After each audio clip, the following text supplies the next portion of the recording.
Entonces, lo que estábamos comentando hace un momento, vimos cómo es que se genera la superficie, que es la gráfica de una función de dos variables. ¿Bien? Lo que se hace es que a cada punto del plano, ¿sí?, se le asocia una altura, ¿no? Lo que dé la función evaluada en ese punto. Y eso va generando la superficie. ¿Listo? De hecho, es común que cuando nos hablan de una función de dos variables, se refieran a ella así, como z igual a f de x, y, indicando con esto pues que si usted va a graficar la función, los valores, las alturas z en el eje z, lo da cuando evalúo la función en un punto dado del dominio, ¿no? Sí. Entonces lo que pasa es que, perdón, capturando las ideas de hace un momento, tiene el plano XY, ¿sí? Y usted tiene un puntico aquí, digamos que ese puntico pertenece al dominio de la función, un punto que voy a decir que tiene coordenada XY, ¿sí? Porque está en el plano. ¿Listo? Cuando usted evalúa la función en ese punto, eso le da un número. Ese número es un Z. Vamos a decir eso de ahora en adelante. Si el número es positivo, entonces usted, a partir de ese punto, se eleva lo que le haya dado el Z. Si le dio 2, pues eleva a 2 unidades. Le dio 3, pues 3 unidades. Y los demás puntos, ¿no? Esta superficie, eso es lo que vimos hace un momento. Aunque bueno, esto es para que sepamos, entendamos cómo se genera, pero como les digo, vamos a usar es GeoGebra para graficar funciones de dos variables. ¿Listo? Así. Bien. Entonces esta es una notación nueva. Y ya sabemos en qué sentido se da esta notación. ¿Listo? Ya se le va. Aquí supone que va a la superficie, ¿no? Pasando por todos estos puntos. Listo, por decir algo. Bien. Pregunta hasta aquí sobre lo anterior. ¿Sí está claro este concepto de gráfica de una función de dos variables, que es una superficie? Sí, señor. Listo. Profe, yo Ok. tengo una pregunta. Sí, ¿Así va a ser cuando empecemos a trabajar con vectores también? sí. Cuando trabajemos con vectores, semejante la idea. Esta es la de funciones vectoriales, ¿no? Y de hecho, también podemos usar GeoGebra para graficar campos vectoriales, sí. Pero sí, eso lo veremos en el tercer corte ya. Pero sí, Ok, se siguen, muchas gracias. con gusto, se siguen estas ideas. ¿Listo? Bueno, voy a hacer otro ejemplo sobre dominio y gráfica de una vez. ¿Sí? Otro ejemplo de dominio. Ejemplo. Como para rematar ya. Aunque no rematar todavía no, porque nos falta estudiar el concepto de curvas de nivel.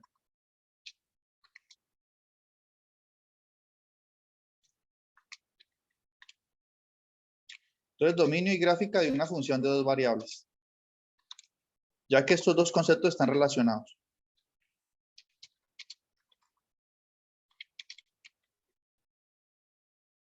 Listo.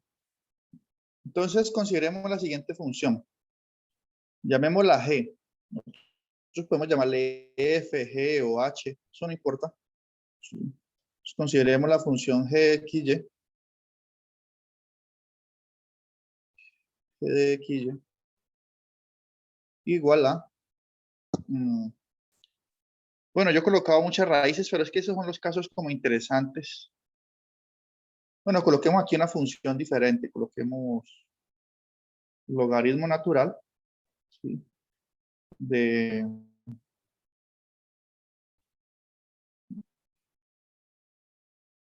4x a la 2 más y a la 2.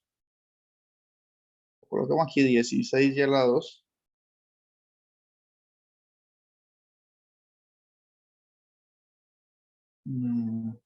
Sí, voy a construirla para que cuadre bien el dominio, sea un dominio interesante y fácil de calcular.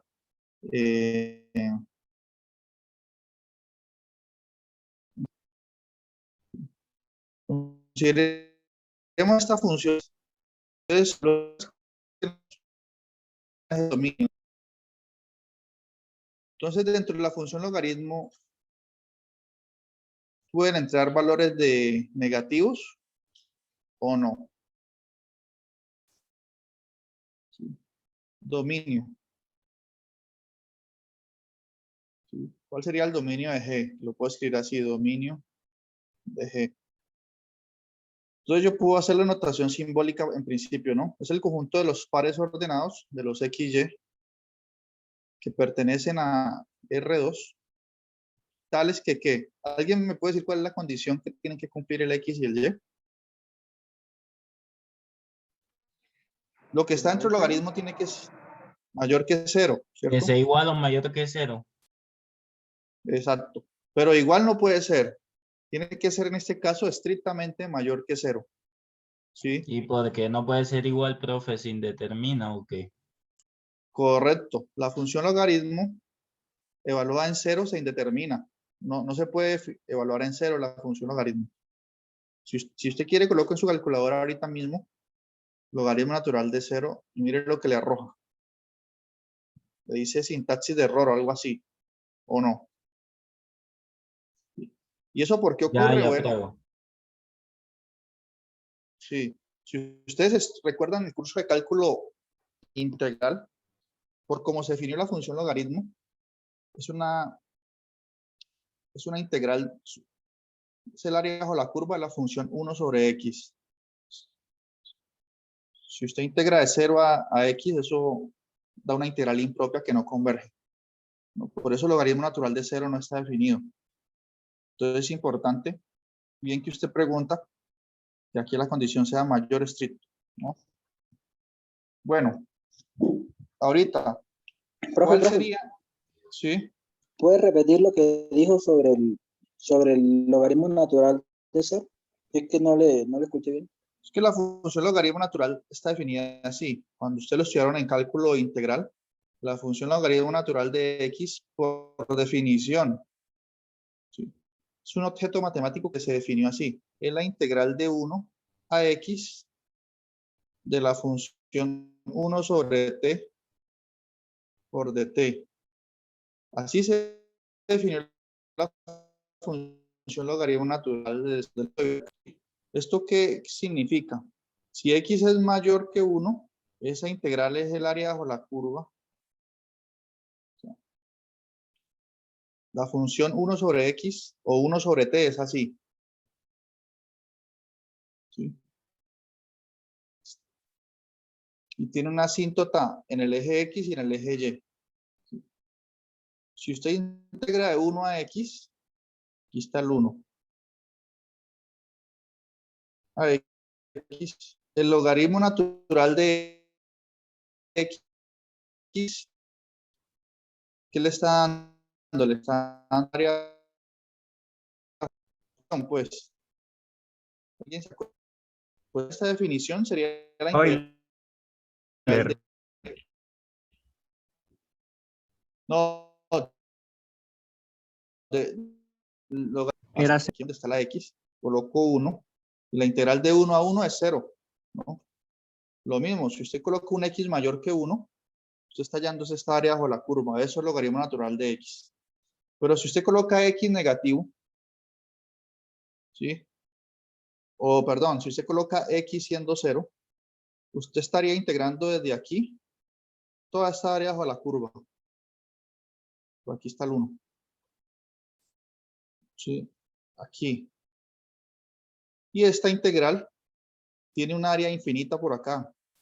¿Sí? Por acá, esto no, como esto es una asíntota, no cierra, entonces hay una fuga de área. ¿Sí? Entonces, por eso la integral, perdón, logaritmo natural de 0 no está definido. ¿Sí? Eso es lo que yo estaba diciendo.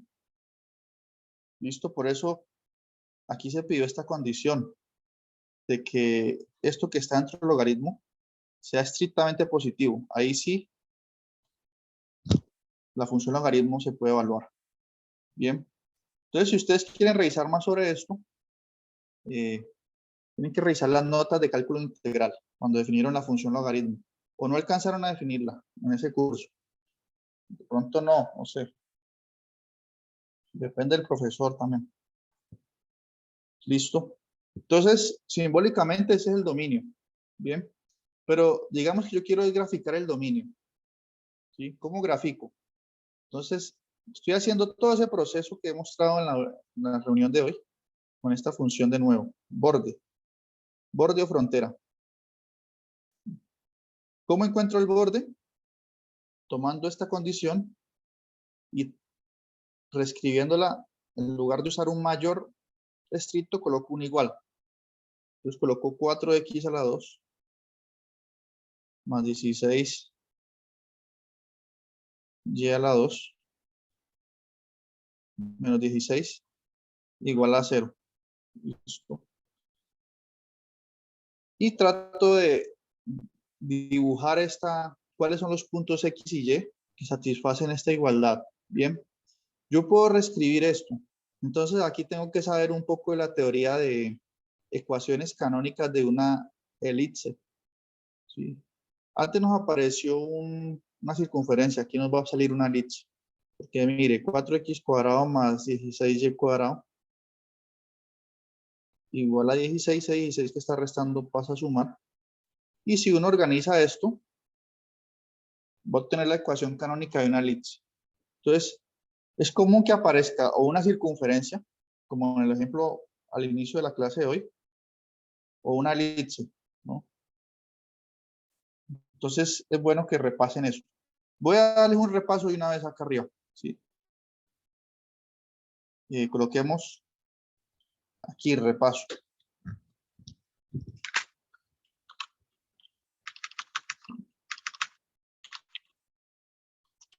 Ecuación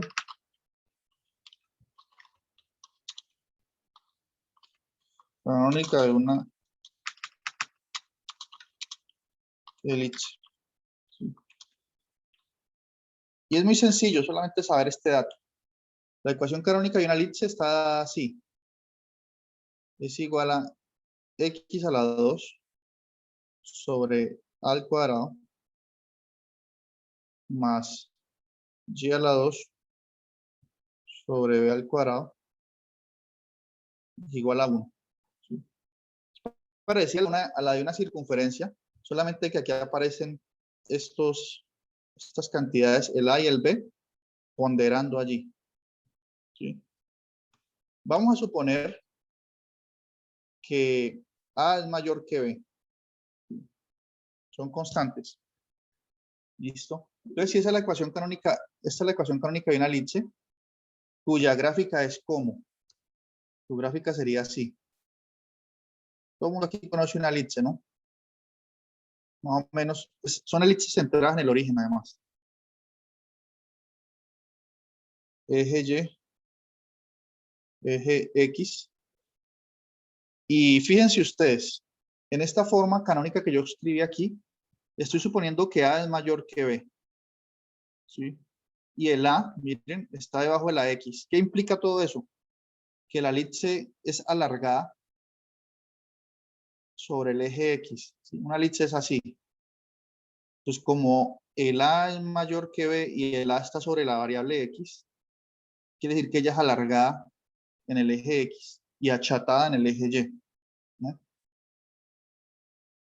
X, Y. Y estos vértices aquí están dados por la coordenada A, 0. Acá está por la coordenada menos A, 0. Y aquí están por las coordenadas 0 en X menos B y 0 en X, B. ¿Sí? Entonces, si ustedes tienen la ecuación canónica de una elipse, identifican quién es A y quién es B. Bien. ¿Qué otro caso podemos considerar de las elipses? Solo voy a considerar dos casos sencillos, que no, este no es el enfoque del curso, ¿no? Otro enfoque es que sea la misma ecuación canónica, pero como A es mayor que B, supongamos que el A esté bajo la Y, ¿sí? A al cuadrado está bajo la Y y el B cuadrado está bajo la X, ¿sí? Entonces, como en este caso, el número más grande A está bajo la Y, quiere decir que la elipse es así, achatada, perdón, alargada, pero en el eje Y. Entonces tenemos dos tipos de ecuación canónica. O alargada en el eje X o alargada en el eje Y. Entonces en ese caso, donde la está bajo el Y sería como así. Y los vértices estarían dados aquí por 0 en X, A en Y, que es, A es el más grande. 0, menos A acá. Y así lo demás. Listo. Y esto es una teoría que, bueno, yo creo que en el curso de cálculo integral lo quitaron del contenido programático el semestre anterior. Entonces yo creo que ustedes no lo vieron. Esto es B, 0. Pero necesitamos saber más. Listo. Más que eso. Este no es un curso de cónica ni nada del estilo. Solo con que ustedes sepan lo de la elipse y lo de la circunferencia es suficiente para que sigamos avanzando. Bien. Bueno, ya que hice el repaso, guarden esas ecuacioncitas, apliquémoslo inmediatamente con esta ecuación que tenemos aquí, ¿sí? Esto me va a dar el borde de este dominio. ¿Listo? Y yo dije que esto parece una ecuación de una elipse, en efecto lo es. Solamente que usted aquí, después del igual, tiene que haber un 1 y aquí hay un 16. Entonces, sencillo, para que tome la forma canónica, divido entre 16 aquí y divido entre 16 en el lado izquierdo, ¿sí? Porque es una igualdad. Lo que usted haga en un lado tiene que hacer en el otro, ¿sí? Y organizo. Entonces, después de hacer eso, ¿qué ocurre? Este 16 divide cada término del numerador, ¿sí? Separando las fracciones, pues. Entonces, me va a quedar algo así como 4 a la 2 sobre 16 más 16 dividido 16, o sea, 16 a la 2, perdón, 16 por y a la 2 sobre 16, igual a 16 dividido 16, que es 1, ¿sí? ¿Puedo simplificar un poquito más? Sí. Cuarta de 4, 1. Aquí puedo sacar cuarta, que es 1. Cuarta de 16 es 4, ¿sí? Entonces esto puede tomar esta forma un poco más compacta. Así. Quedar así. Y 16 dividido 16 es 1, entonces va a quedar simplemente el y cuadrado, ¿sí? Igual a 1. Entonces ahorita sí tengo una ecuación canónica de la elipse. Esta es la ecuación canónica. Bien. ¿Qué implica esto? Que ya podemos dibujar la frontera de este dominio aquí, que va a ser una elipse. ¿Cómo la dibujo? Pues coloquemos aquí el dibujo. Este es en el libro, si ustedes se ponen a revisarlo, ahorita revisamos los ejercicios que aparecen ahí en el libro. Solo aparecen o circunferencias o elipses cuando ustedes estén trabajando con dominios. Entonces, solamente dominemos esos dos conceptos. Es algo que debemos saber, pero no nos vamos a quedar allí. Sí. La otra semana ya estaremos hablando de otras cosas, pero no se preocupen mucho por esto tampoco. Sí. Digamos que es un concepto básico que lo usamos transitoriamente ya. Bueno, grafiquemos la elipse.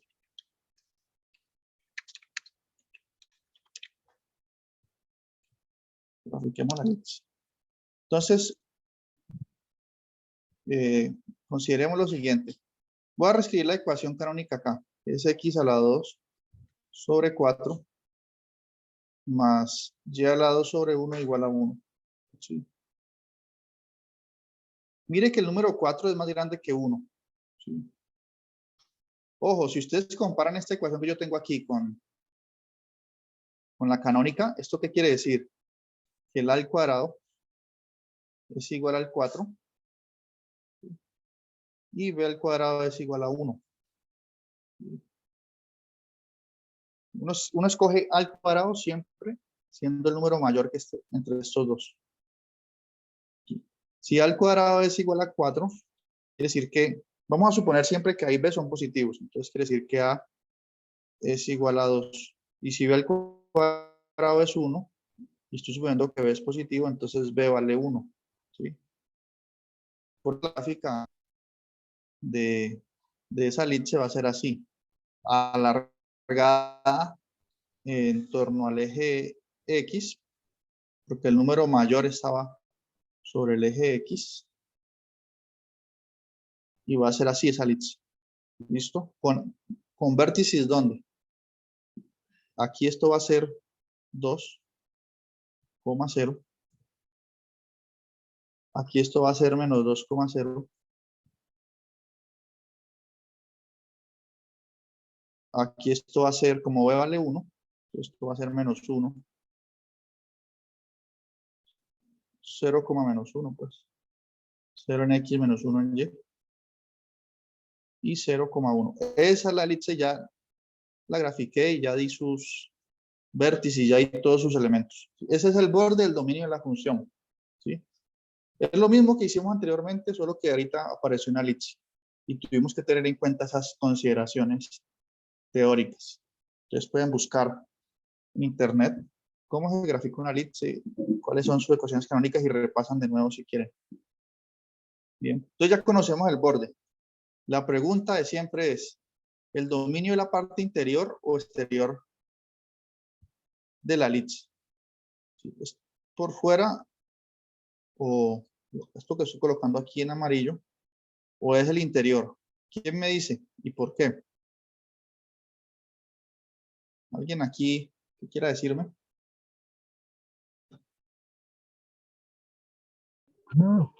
Profe, creo que la de afuera. Por fuera, profe, porque dentro tenemos, por ejemplo, el punto de origen y entonces quedaría evaluado como 0/4 y 0/1 y sería una indeterminación. Correcto. O sea, es el exterior, la región amarilla, pero se coloca, tiene que ser, y vale 0, y vale 0, me quedaría menos 16, y menos 16 no es mayor que 0, daría negativo, pues. Entonces, entonces, compañera, es la región que sombrea en amarillo. Ahorita la otra pregunta es, ¿el borde se incluye? Quería mostrarle el ejemplo, profe, en el cuaderno, pero pues no sé cómo darle la vuelta a la cámara. Disculpen. No, pero, ¿usted se acuerda que mi conexión está fallando, profe, sí, señor. ¿Usted se acuerda Era que el ejemplo, el ejemplo 1, profe. El de los ejemplos, sí, señora. Sí, señor. Pero no no de los ejercicios, sino de los ejemplos de arriba. Sí, señor, del libro. Bueno. Entonces ya lo vamos a revisar, ¿listo? Enseguida lo revisamos. Permítame que concluimos este ejercicio que yo estaba haciendo, pero hubo un problema porque resulta que se me desconectó el Zoom y se me borró todo lo que está en la pizarra, pero permítame, yo dibujo de nuevo, terminemos el ejemplo y ya revisamos lo que usted menciona. Entonces, sí, señor. Era una elipse.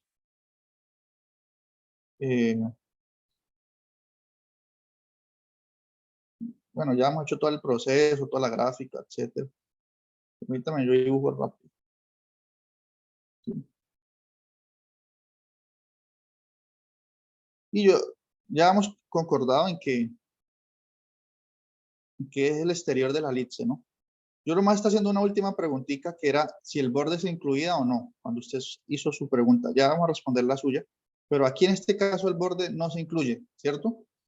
Porque recordemos que nosotros tenemos la función logaritmo natural de 4x a la 2 más 16y a la 2 menos 16. ¿Sí? Entonces, no podemos incluir el borde porque ya hemos discutido que la función logaritmo no se puede evaluar en 0. ¿Sí? Y en el borde, en este borde azul, allí toda esta expresión valdría 0. Entonces se indeterminaría la función. Entonces el borde no se incluye. Y para mostrar eso en el gráfico, podemos hacer una línea punteada aquí. ¿Sí? Mostrando de esa forma simbólica que el borde no va. Bien. Eso por una parte.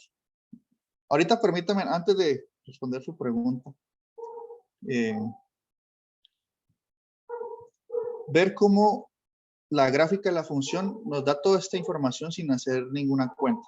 ¿Sí? Entonces vamos a GeoGebra. Vamos acá a GeoGebra. Sí, lo que les comentaba hace un rato, pues están relacionados esos dos conceptos.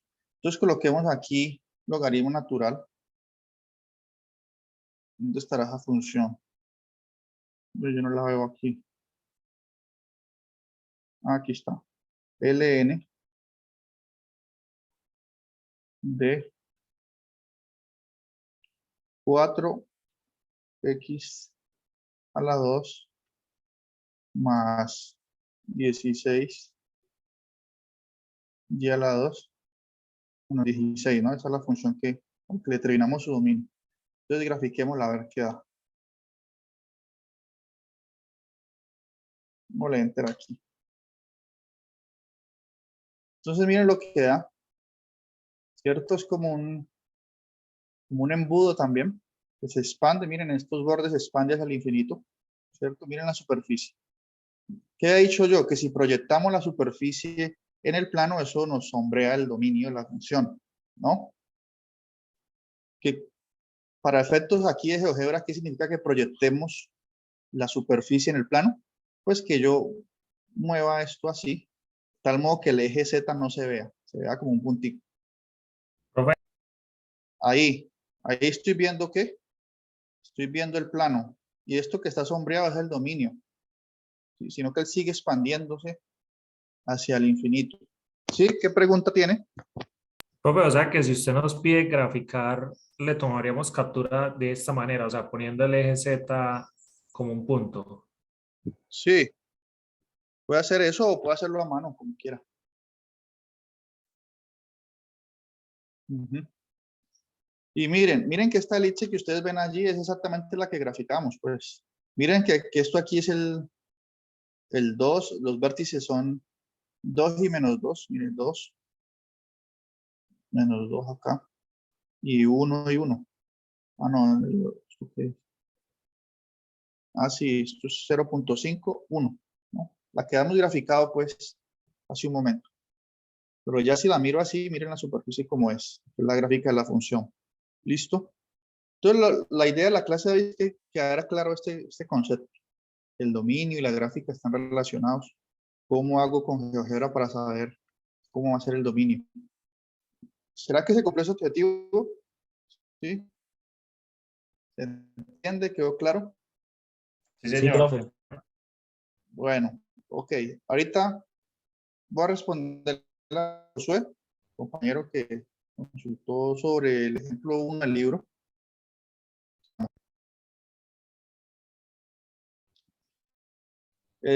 Josué me habla sobre el 1A o el 1B. El 1A, profesor, Sí. porque resulta y pasa que es una fracción, pero arriba es una raíz, pero abajo es una sola X. Y pues X no puede valer 0 porque se indetermina. Ujú. Correcto. Bueno, ¿Sí? sí, entonces ya vamos a escribir esa función en la pizarra. Este ejemplo es una función de 3 variables. Por ahorita nosotros no vamos a considerar funciones de 3 variables. Listo, más adelante. Por ahorita centrémonos en las de 2 Es la A, variables. profe, es Sí. la A. Sí, señor. No, sí, pero yo digo que esto lo vamos a considerar por ahora, ¿no? Vamos a hacer el así. Claro, sí. Entonces la función que nos dicen es raíz de x a la 2 más y a la 2 menos 9, creo que es, ¿no? Dividido entre x. Y esta es una función g de 2 variables. Entonces, este ejemplo es interesante porque tenemos que imponer dos condiciones a los puntos que pertenezcan al dominio, ¿sí? Como bien ha dicho Josué, pues, entonces el dominio de G, podemos describirlo simbólicamente así. Primero, como él dijo, X no puede ser 0 porque se indetermina, ¿cierto? Y lo otro es que dentro de la raíz esto debe ser positivo, como ya estamos acostumbrados a ver ejemplos así. Entonces, tengo que decir que el dominio van a ser los XY en el plano, en R2, pues, esto es simbología también.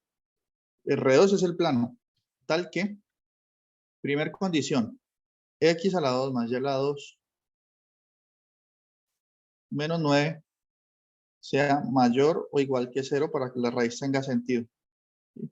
Y la otra condición es coma. Y esta coma representa un I. Aunque no coloco I para no confundirlo con esta Y. Y X distinto de 0. ¿Listo? Ahora, en términos de la gráfica, para responder la pregunta a él, si buscamos el borde, si nos centramos primero en esta condición, ¿sí? Y buscamos el borde tratando esto como un igual, nos da una circunferencia. ¿De qué radio? De radio 3, central en el origen, ¿no? Y aquí yo puedo De 3, tener eso. profe. X a la 2 más Y a la 2 igual 9. Y esto es una circunferencia de radio 3, porque la raíz cuadrada de 9 es 3. Y entonces yo puedo dibujar eso.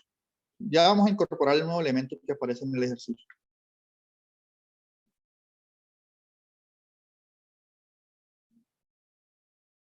Entonces aquí hago radio 3.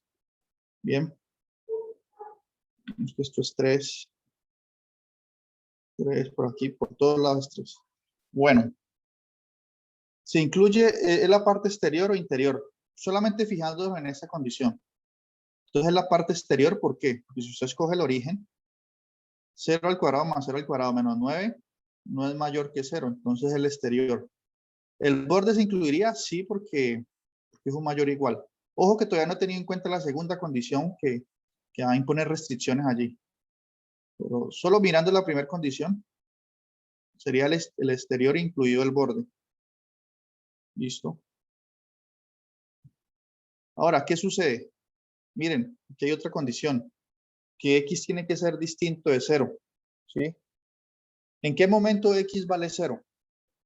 X vale 0 exactamente cuando considero puntos que están sobre el eje Y. ¿Sí? Por ejemplo, en estos punticos de aquí,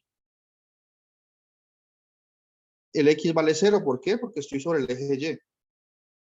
Mejor dicho, todo el eje Y hace que X sea 0. ¿Sí? Entonces, ¿qué ocurre? Como X tiene que ser distinto de 0, no puedo escoger estos puntos verdes. O sea, esta parte del eje Y no la puedo escoger, tengo que excluirla también. ¿Sí? Nuevamente, repito, porque aquí la coordenada X valdría 0 y se determinaría eso. Entonces tengo que excluir toda esa línea en color verde también. Entonces puedo incluir el borde, pero excepto aquí en estos puntos del borde. Entonces aquí hago una línea punteada. Para decir que eso no. Por fuera del círculo todo excepto el eje Y de aquí en adelante. No sé si responde la pregunta de Josué ahora sí. ¿O no? Claro, sí, señor. Muchas gracias. Sí quedó bien claro. Bueno. Y por eso en el libro también muestran esa gráfica así. ¿No? Veamos la gráfica del libro. Entonces ellos colocan de color azul lo que es el dominio, ¿no? Que es el exterior, incluido el borde, pero este puntico del borde no, porque aquí X valdría 0. Esto tiene coordenadas 0,0 en X, 3 en Y, no sirve. Indetermina acá. Aquí. Este también tiene coordenadas 0 y ningún punto de la red, por lo mismo, ¿no? Bueno, ¿qué otra pregunta tienen? ¿Qué vamos a hacer la próxima reunión? Bueno, aquí hay una observación. Nosotros podemos sumar funciones de dos variables normal, sumando las imágenes, podemos multiplicarlas, ¿no? Eso es una álgebra de funciones. Podemos hacer todo eso que ustedes creen que funciona, pues sí. Si usted tiene la función f de dos variables igual a f de xy igual a, por ejemplo, raíz de xy, y tiene una función g de xy igual a x a la 2 por y, pues las puede sumar normal, sumando las imágenes, ¿no? Entonces, f más g, eso es lo que dice ese teoremita, que es obvio. La suma de las dos funciones, pues, ¿qué sería? Y puedo hacer todo eso. Sería raíz de x por y más x a la 2 por y. Eso es sumar funciones. Si usted aquí resta, pues entonces reste aquí, etcétera, ¿no? Eso es álgebra de funciones. Lo mismo para la multiplicación y la división, ¿no? No alcanzamos a ver lo que mencionó uno de sus compañeros, no sé quién fue, sobre curvas de nivel. Que él me dice que está leyendo el libro y vio una aplicación por aquí, vamos a ver. Sí, curvas de nivel, isobaras, isotermas, contornos, bueno, todo eso. Este concepto ya quedó para la próxima clase, pero ¿de qué trata este concepto? Usemos álgebra. La idea es que como nosotros venimos de un curso de cálculo donde sabemos graficar más o menos en el plano, que graficar superficies es difícil, solo vamos a usar graficadoras para hacer eso. Pero en el plano nosotros tenemos un poquito más de agilidad, ¿no? Entonces, esa teoría de mapa de contornos, lo que nos dice es cómo podemos usar el plano cartesiano en dos dimensiones, pues, para tener una idea de cómo es la superficie. ¿Listo? Cómo usar el plano cartesiano para tener una idea de cómo es la gráfica de la superficie, ¿sí? Y nada, nomás observen este ejemplo. ¿Sí? En la próxima clase desarrollamos más esta teoría. Fíjense en esta superficie, ¿sí? Es como la parte superior de una esfera, ¿no? Si usted empieza a cortar esa superficie, imagínense que es la parte superior de una naranja. Si usted la empiezan a cortar, haciendo cortes que son paralelos al plano XY, mírenlo, aquí están descritos. Y si usted mira de arriba hacia abajo, usted empieza a ver como circunferencias que se van haciendo cada vez más pequeñas. Estas más grandes en este caso, pequeña, va creciendo, va creciendo, va creciendo. Usted un mapa de contorno lo puede dibujar con las herramientas del cálculo anterior. Si usted puede hacer este mapita. Y esto le dice más o menos cómo es la superficie, ¿sí? Entonces, esa es la idea de la próxima reunión. Creo que por hoy fue suficiente. Entonces ya pueden ir revisando ejercicios de dominio